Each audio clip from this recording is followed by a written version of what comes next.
Good morning. For the first time since he became Trump 47, President Donald Trump did not try to make news.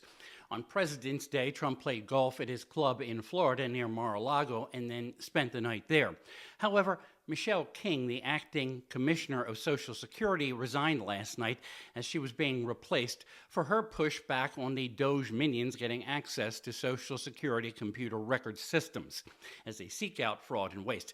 President's Day was marked by a number of large protests in major cities, venting anger at Trump and especially at Elon Musk. The events involved a lot of government workers facing the axe, if not already axed, by Musk's DOJ operation.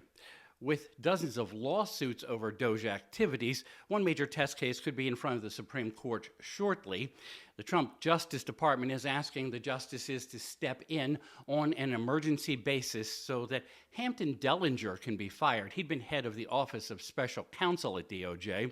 His sins seem to have been giving office space, copy paper, and phone lines to Jack Smith for the two criminal investigations against Trump. Dellinger had a 5-year term and is challenging his firing as politically motivated. Trump is asking SCOTUS to give its blessing for the dismissal, which even some Republicans see as a potential violation of laws regarding government watchdogs.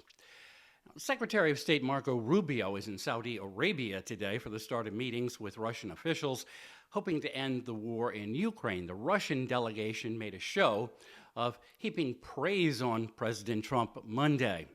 Of course, the meetings brokered by the Saudis will not include President Volodymyr Zelensky of Ukraine. I say of course because it seems Trump did not want and maybe does not want a lot of participation from Kyiv. He called Putin first to discuss the war's dragging on and exchange pleasantries as well as prisoners last week.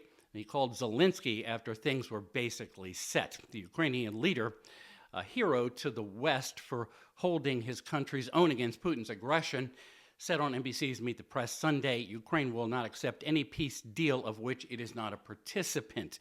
European leaders, fresh off the scolding at Munich from Vice President Vance, held their own summit, emergency summit, to discuss what the talks might mean, but they were left mostly to ponder how emboldened Putin could be in the end if Trump slaps a settlement on Ukraine.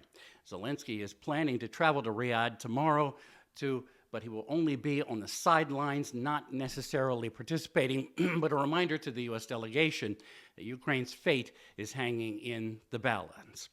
Now, neither Zelensky nor anyone representing him is participating in the official discussions so far.